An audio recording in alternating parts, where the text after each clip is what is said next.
everyone, welcome back to my channel. Good morning mayam kamdaunarige nungainaribro nungairamgani haina khalli.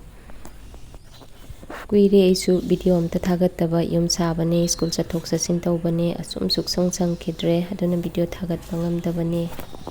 Ado ngasi aigi video se ayukta aina kai tawge haibadu aina semjabani. Maimi taraga khwai ahanba thabak se wai sichalle imung mangon taptapna tawraga wai sichalle adui matungda thabak se mathang ni ko ayuki matam se mayam chu loina chinaramgani aisu chille wai chitpa se phana kuina di changwani ko mayam ayuk matam se Siluaraga amuk aise inemboki ising sahandoini leirangda aina si leirang se sabane kompak fattaba ama leyabako yure aina sijina mandana adudo aina machidi kanade aina leirang oina saraga magi ising lumnaba aina sembani nong phadoksu akoina nga kaika yaibasu asum nungai chingda yaibasu nungai bane ado ai leirang se maisu yam pale yam nungai sijinaba singsu marang kaina sum phange ado sida hogatlabani na singdu su mangdredana ko hojik jakpa hore chakhale tu che ka phattaba do sijina dabado hindokdo aina sum tongana tinamda hapchallaga thammeba ko aduga mai hogatpada ayukta he smain tawraga sijinne adodi kerosene khangde kai khengde darkar oidedana ko May hawatpa loramina hajik ngasai wai sipado amuk wai teithoani imung manung wai teithoga amuk iruja mai tharaga amuk lai koramdoini loiba naideda ayuk matam se thabak se yam kannai yamna chu kalli aisu thabak se satina kanjanida sum matam ka se hogiba khanghode jaga se thenggiba khanghode paidagi chinaba matamni natra ado aidi wai se chathokpa matamda kadi yamna toina teiba ngamdeda asi hojikti angangsingsu summer vacation oibaga aigisu summer vacation oibaga sum khara sangnibako aduna su tei aduga chathokpa matamdadi ayambana teiba ngamdre kaiguma kandasu ai nupana su asum tei adumain tawraga sum marakta maintain tawi Wai tei loraga iruja mai tharaga fresh oire ko mayam aduga idi mai se cream adaidi sunscreen khara teisalle iruja loraga sumaina tei hodradi teibaga se amta ngamde adoidi chaksangda kaida changaga su amuka mumai teisanba aise nungaite dana ko tathok tawdragadi asmain tawraga ngahak iruja mai tharaga teisalawre samna hatoe aduga ngasigi amuk chaksanggi duty amuk tawwa changanebako samsisu kenmangidana samse amta yawsalaktre kaigino khangde pangken tama kele onion oil teirasu tu yam kanaba oide do kele haina dikadawdori sum leire ade amuk wainung teire de yumda satpa lei khara he aga lai khoiramnaba mu tawre Anse takelaise phajana satle matam oibana rakhangdi ko manamsu yam nungsi aidi takelaise yam pamjeiba ko room da ka susum asat pase thammadi room ka da sum manam nungsi bane sina khoi tulasi bongni aidi seise aina numiki sum khara numit takat leba ko adai sina khoi ki yum laini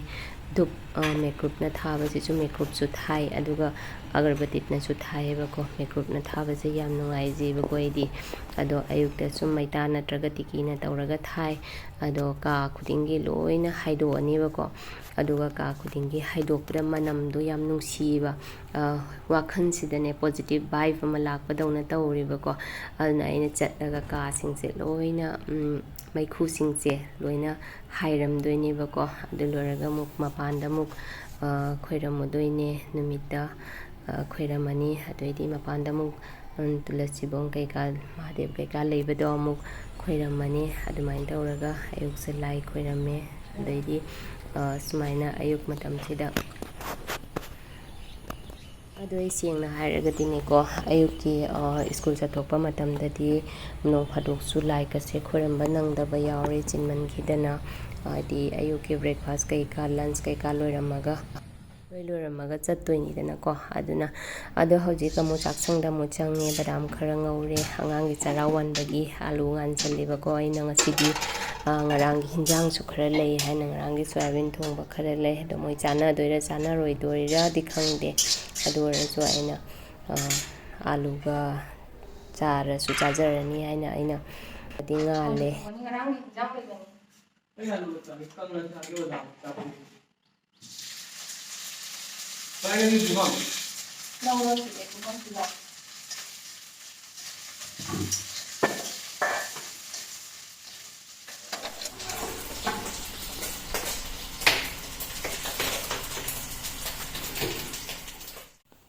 ꯑꯗꯣ ꯃꯌꯥꯝ ꯉꯁꯤꯗꯤ ꯑꯩꯈꯣꯏꯒꯤ ꯑꯌꯨꯛꯀꯤꯁꯤꯗꯤ ꯑꯉꯥꯡꯁꯤꯡꯅ ꯆꯔꯥ ꯋꯥꯟꯈ꯭ꯔꯦ ꯑꯗꯨꯒ ꯑꯩꯈꯣꯏꯒꯤꯅ ꯆꯦꯡꯗꯟ ꯑꯣꯏꯅ ꯍꯧꯔꯅꯤ ꯆꯦꯡꯁꯦ ꯑꯩꯅ ꯃꯤꯜꯗ ꯑꯅꯤ ꯊꯣꯛꯅ ꯇꯛꯄꯅꯦꯕꯀꯣ ꯑꯃꯅ ꯆꯖꯥꯛꯀꯤ ꯑꯗꯨꯒ ꯑꯃꯅ ꯆꯥꯍꯧꯒꯤ ꯍꯧꯖꯤꯛ ꯍꯥꯞꯄꯤꯁꯤꯅ ꯆꯖꯥꯛꯀꯤꯅꯦꯕꯀꯣ ꯑꯗꯨꯒ ꯗꯤꯕꯥ ꯃꯆꯥꯗ ꯂꯩꯔꯤꯁꯤꯅ ꯆꯥꯍꯧꯒꯤꯅꯤ ꯑꯩꯅ ꯁꯨꯃꯥꯏꯅ ꯇꯣꯉꯥꯟ ꯇꯣꯉꯥꯟꯅ ꯊꯝꯃꯦ ꯀꯩꯒꯤꯅꯣ ꯍꯥꯏꯗꯤ ꯀꯩꯒꯨꯝꯕ ꯃꯇꯝꯗꯁꯨ ꯆꯥꯍꯧꯒꯤ ꯆꯦꯡ ꯆꯥꯍꯧꯅ ꯍꯧꯕ ꯇꯟ ꯆꯥꯅꯤꯡꯉꯛꯄꯁꯨ ꯌꯥꯎꯋꯦꯕꯀꯣ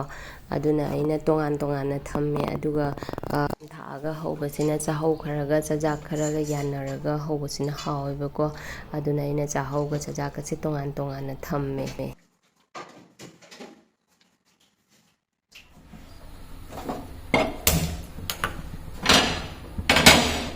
ꯁꯤꯅ ꯑꯩꯅ ꯌꯥꯏꯉꯪꯁꯤꯡ ꯒꯨꯜꯃꯣꯔꯤꯁ ꯇꯧꯔꯒ ꯂꯣꯜꯂꯒ ꯑꯩꯅ ꯀꯞ ꯃꯆꯥ ꯑꯃꯃꯝ ꯁꯨꯝ ꯅꯨꯃꯤꯠꯀꯤ ꯀꯩꯝ ꯆꯥꯗ꯭ꯔꯤꯉꯩꯗ ꯊꯛꯑꯦꯕꯀꯣ ꯑꯩ ꯅꯨꯄꯥꯒ ꯑꯩꯒ ꯐꯩ ꯍꯥꯏꯌꯦ ꯁꯤꯁꯦ ꯊꯛꯄ ꯑꯗꯨꯅ ꯑꯩꯅ ꯅꯨꯃꯤꯠ ꯈꯨꯗꯤꯡꯒꯤ ꯁꯨꯝ ꯉꯝꯃꯤꯉꯩꯗꯤ ꯉꯝꯃꯒꯗꯤ ꯍꯦꯛ ꯊꯛꯑꯦ ꯊꯛꯇꯕꯁꯨ ꯌꯥꯎꯔꯦ ꯑꯌꯥꯝꯕꯅꯗꯤ ꯁꯨꯝ ꯊꯛꯅꯕ ꯑꯩꯅ ꯍꯣꯠꯅꯩ ꯑꯗꯣ ꯃꯌꯥꯝ ꯑꯩ ꯍꯧꯖꯤꯛ ꯆꯦꯡꯗꯟ ꯍꯧꯔꯅꯤ ꯁꯤꯒꯤ ꯑꯄꯥꯛꯄ ꯅꯟ ꯁ꯭ꯇꯤꯛꯀꯤ ꯇꯩꯁꯦ ꯆꯦꯡꯗꯟ ꯍꯧꯕ ꯈꯨꯅꯨꯡꯉꯥꯏ ꯑꯃꯅꯦꯕꯀꯣ ꯇꯟꯁꯦ ꯄꯥꯅ ꯍꯧꯔꯁꯨ ꯌꯥꯏꯑꯕꯀꯣ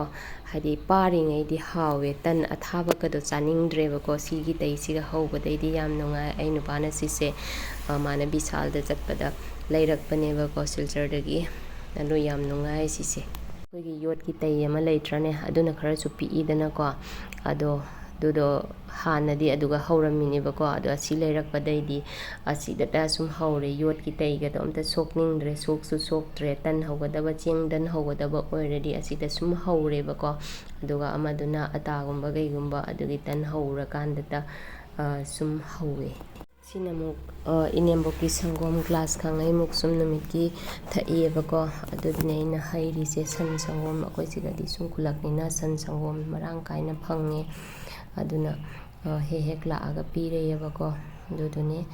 ꯂꯤꯇꯔ ꯑꯃꯃꯝ ꯁꯨꯝ ꯑꯉꯥꯡꯁꯤꯡꯁꯨ ꯀꯩꯁꯨ ꯊꯛꯅꯕ ꯑꯩꯅ ꯂꯧꯔꯦꯕꯀꯣ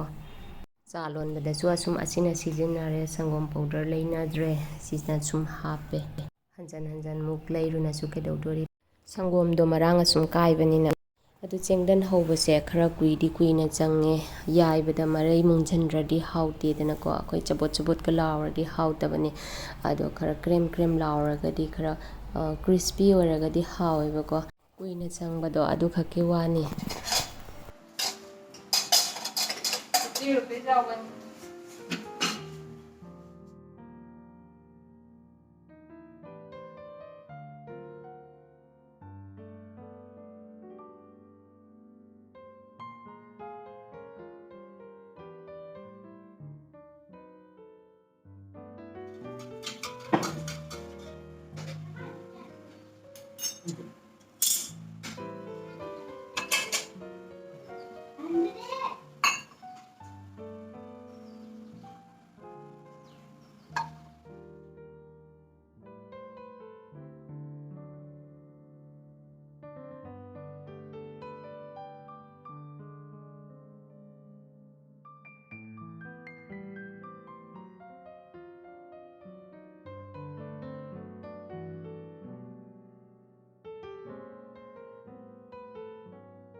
ꯁꯤꯅ ꯑꯩꯈꯣꯏ ꯏꯅꯦꯝꯕꯣꯛꯀꯤ ꯑꯌꯨꯛꯀꯤ ꯆꯥꯅꯕꯅꯦ ꯇꯟꯅꯦ ꯆꯥꯅꯦ ꯑꯗꯩꯗꯤ ꯉꯥ ꯈꯔꯒ Sina tan ngasaygi tando tangkhai amga chak kharaga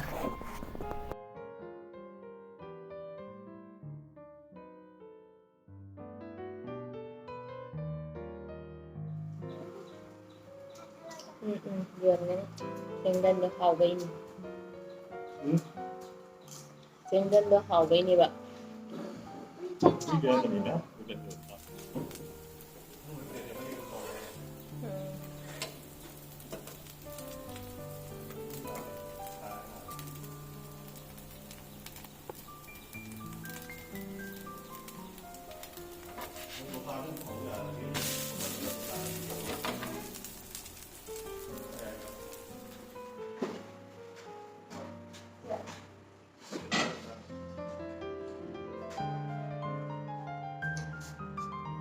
Sina aigi sarukni nga kharaga nga macha angobani aduga